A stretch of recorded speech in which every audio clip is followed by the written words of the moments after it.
Olá, criptomaníacos! Como é possível que os mesmos 40 mil dólares de janeiro de 2021 sejam encarados de forma completamente diferente agora em janeiro de 2022, somente um ano depois?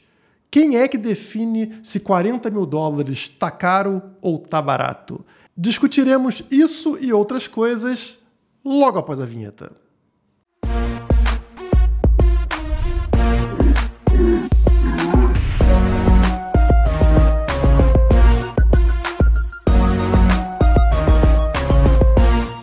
Sabe quando você está vendo uma luta na televisão, o UFC, por exemplo, e um dos lutadores leva um soco e ele acaba demonstrando para o adversário que ele sentiu? Isso é o pior que pode acontecer, porque na hora que ele demonstra que sentiu dor, ele atrai o adversário para cima dele. Então o cara que estava dando 2 socos por minuto vem dar 10 socos de uma vez só para tentar gerar um nocaute. E aqui no mercado de criptomoedas não é diferente. Na hora que o governo americano dá um golpe, né, que foi no caso falar sobre aumentar a taxa de juros, e as criptomoedas sentiram, elas tiveram uma queda, agora eles vieram para cima com tudo, tentando trazer outras coisas negativas, outros impactos negativos. Então, quando você dá o like aí, olha a matéria que saiu. Governo dos Estados Unidos vai discutir impactos das criptomoedas. Deixa eu botar primeiro a minha corzinha aqui, né? Então, quer dizer, o que eles vão discutir aqui de impacto nas criptomoedas? A matéria fala sobre esse Comitê de Energia e Comércio dos Estados Unidos, que é uma instituição que existe desde 1795.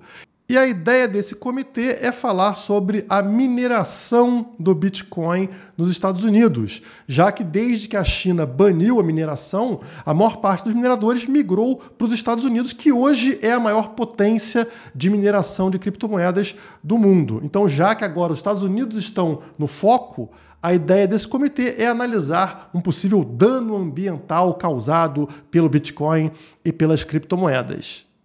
Essa conversa deles está marcada para a próxima quinta-feira, dia 20. É uma audiência pública e olha o nome da audiência. Limpando a criptomoeda, como se fossem as criptomoedas que precisassem de limpeza e não o governo, né? O governo está cheio de parasita lá, roubando, fazendo um bando de coisa absurda, aí lá não precisa limpar, né? Vamos limpar as criptomoedas. Ah, o nome é até maior do que esse, é aqui, ó. Limpando as criptomoedas, os impactos energéticos das blockchains.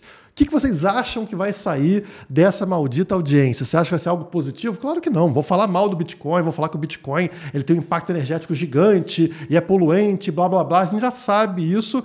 Claro que isso vai enchendo o saco das pessoas, né? Pô, você faz todo um investimento, você muda de país para chegar lá um parasita e começar a te infernizar a vida. Mas a solução do Bitcoin, ela sempre foi descentralizada e vai continuar sendo. Então, qual é a solução para esse tipo de impacto, né? De governos proibindo mineração ou atrapalhando a mineração? Mais uma vez eu trago aqui para o vídeo o Jack Dorsey, o ex-CEO do Twitter, que agora está focado em ajudar aqui o Bitcoin a se desenvolver. Então, a empresa de Jack Dorsey está construindo um sistema de mineração de Bitcoin aberto. Vamos entender como isso vai funcionar. No caso aqui, a gente está falando sobre a empresa Block, a antiga Square, né, que possui Bitcoin no seu balanço, e aí o CEO dessa empresa é justamente o Jack Dorsey, que é o ex-CEO também do Twitter, né, como eu falei. E a ideia deles é tornar a mineração mais distribuída e eficiente em todos os sentidos, desde a compra, configuração, manutenção e mineração. Estamos interessados porque a mineração vai muito além da criação de novos bitcoins. Vemos isso como uma necessidade de longo prazo para um futuro totalmente descentralizado e sem permissão. Ou seja, ele quer acabar com essa ideia de grandes mineradoras que são alvo fácil de governos. É permitir que qualquer pessoa dentro da sua casa possa voltar a minerar Bitcoin de uma forma eficiente, né? E talvez não só pessoas em casa, como pequenas empresas, né? Todo mundo consiga realmente fazer mineração de Bitcoin participando da rede e tornando ela mais descentralizada. O hash rate não vai estar concentrado em poucas mineradoras, e sim em diversos computadores ao redor do mundo.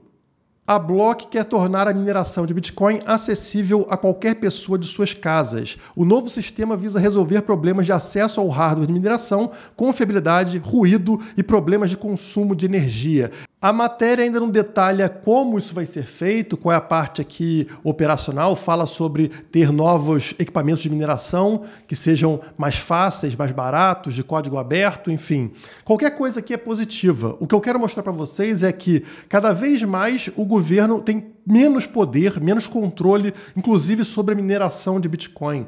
Isso deixa de ser um risco. A China banir não resolveu e agora se os Estados Unidos banirem e a gente tiver aqui uma opção descentralizada, o máximo que vai acontecer é a gente acabar com grandes mineradoras e a mineração de Bitcoin voltar a ser individual, né? Cada pessoa em sua casa ou pequenas empresas com uma máquina ali que gera algum dinheiro por mês graças à mineração. Enfim, pouco a pouco vai sendo descentralizado, o que é ainda melhor para a rede do Bitcoin.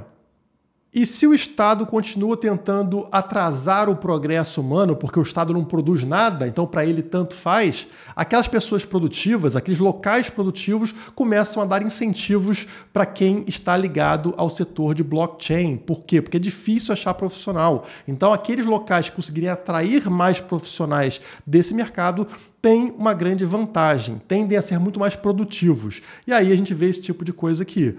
Meca das criptomoedas, Estado americano tenta atrair trabalhadores com pagamento em Bitcoin. Como a gente já falou aqui em diversos vídeos, né? Cada local tenta se tornar mais atrativo para empresas e pessoas envolvidas nesse setor. E a ideia agora de um desses estados, né, nos Estados Unidos, que a gente está falando sobre o Arkansas, está pagando $10 mil em Bitcoin para as pessoas, né, envolvidas nesse setor se mudarem para a região. Então, olha aqui a frase deles. O noroeste do Arkansas está experimentando um crescimento explosivo no setor de tecnologia, especificamente nas tecnologias habilitadas para blockchain. Então, qual é a ideia? Se vários locais no mundo estão tentando atrair empresas e pessoas desse mercado, como é que Arkansas pode ganhar essa disputa? Vou te dar dinheiro. Vem para cá, vem para o Arkansas trabalhar aqui com a gente, que eu te pago $10 mil.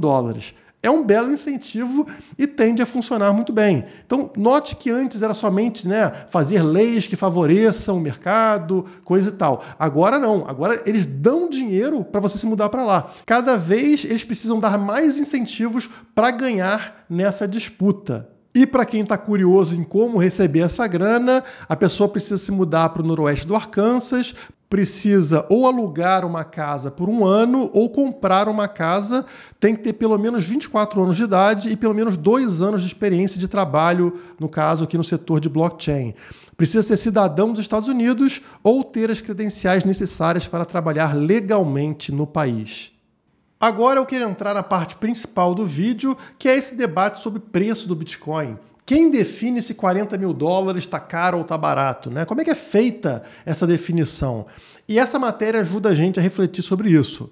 70% dos investidores em criptomoedas iniciaram em 2021. 70%. Vocês fazem ideia do que é isso? Quase todo mundo no mercado entrou agora, entrou no passado no mercado de criptomoedas. Então a gente consegue imaginar um pouco por que essas pessoas têm uma ideia de preço diferente, por exemplo, da minha que entrei lá em 2017, né?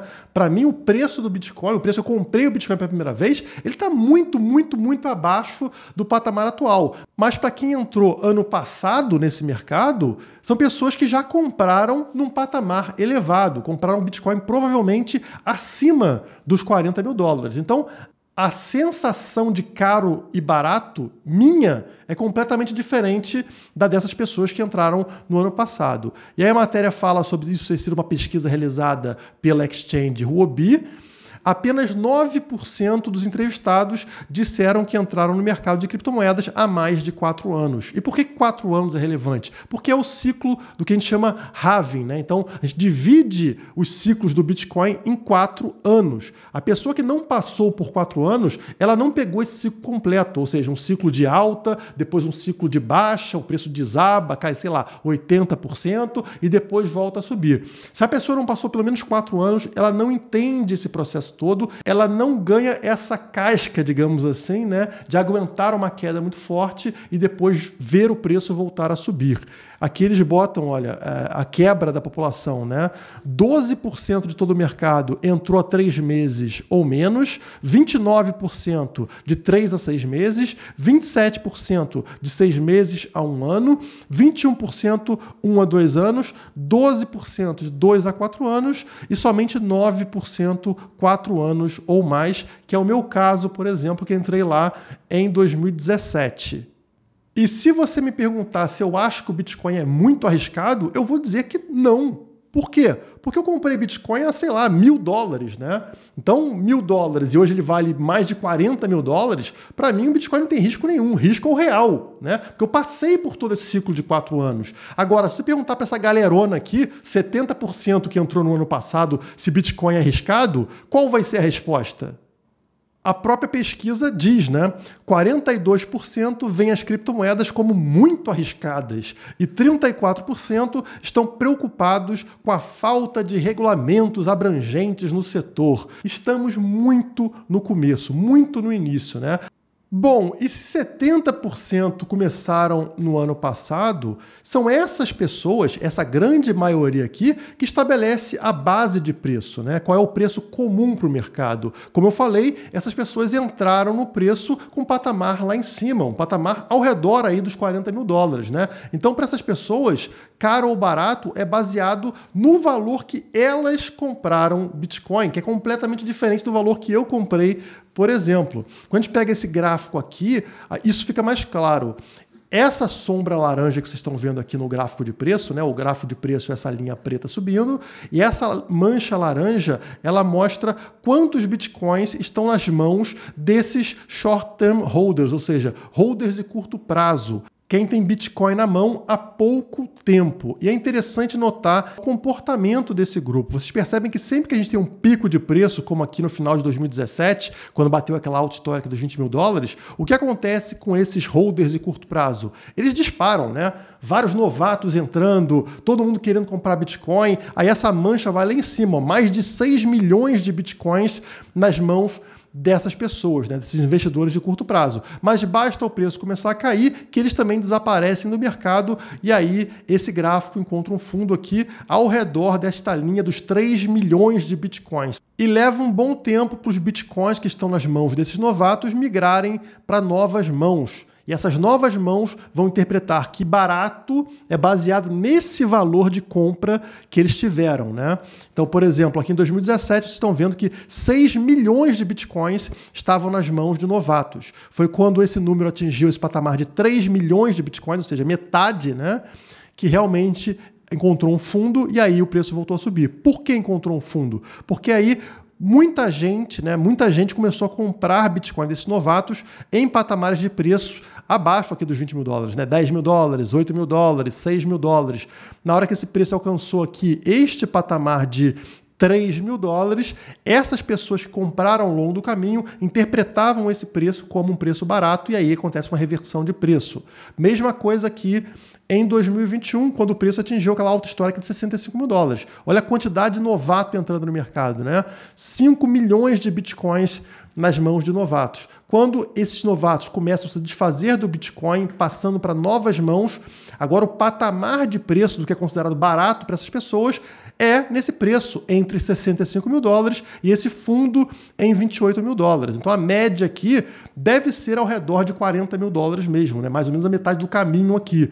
Foi esse o preço que essa galera que entrou em 2021 adquiriu seus bitcoins. Então, esse pessoal tem na cabeça uma faixa de preço de mais ou menos $40 mil. Abaixo desse patamar é considerado barato, acima desse patamar é considerado caro. Mais ou menos, né, pessoal? Estou falando uma média aqui. E é interessante notar como esse patamar de barato, cada vez ele fica num ponto acima. Eu sou da época lá de 2017, quando a alta histórica foi $20 mil. Então 40 mil para mim ainda soa como muito alto, né? Nossa, que valor alto, que é totalmente diferente da visão de quem entrou em 2021. É isso que explica essa diferença aqui, né? Você está vendo o Bitcoin no mesmo preço, $40 mil em 2021 e $40 mil em 2022. Então aqui, essa primeira imagem é janeiro de 2021.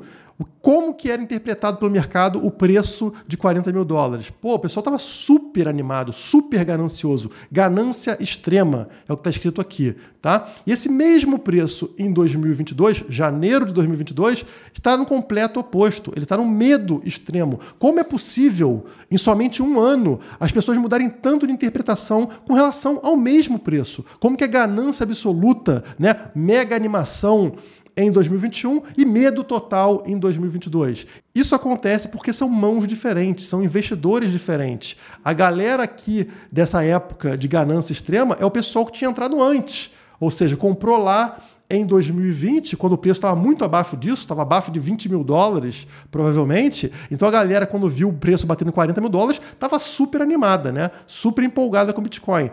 Já a galera aqui de 2022 foi um pessoal que já comprou num patamar de preço muito acima, provavelmente acima até dos 40 mil dólares. Então na hora que o preço chega nesse patamar, o cara está morrendo de medo de perder dinheiro. Então é outro investidor. Isso acontece no mercado onde 70% dos investidores entraram recentemente, entraram no ano anterior. A única forma de você escapar dessa armadilha aqui é você realmente ficando no ativo durante um tempo considerável. No caso do Bitcoin, pelo menos 4 anos. Aí você vai ver todos os ciclos passando ali e você fica muito mais tranquilo, muito mais calmo e também perde essa referência de caro ou barato do momento, né? Como eu falei, se você comprou a $1.000 lá atrás, seja 20 mil dólares agora, 40 mil, 100 mil dólares, tanto faz para você, porque o seu preço está muito descolado do preço atual e você consegue agir de forma mais racional. Resumindo, caro ou barato é subjetivo. E o que vai acontecer com as pessoas que saem com qualquer queda é que elas vão olhar depois e falar: pô, esse cara foi sortudo, né? Ele comprou Bitcoin a 20 mil dólares ou a 40 mil dólares. As pessoas sempre vão olhar para aquele que comprou no passado como um cara sortudo e não como um cara que teve méritos de aguentar pancadas do mercado. Não é fácil você segurar um ativo no meio de uma queda. O normal é a pessoa vender, desesperar e tal.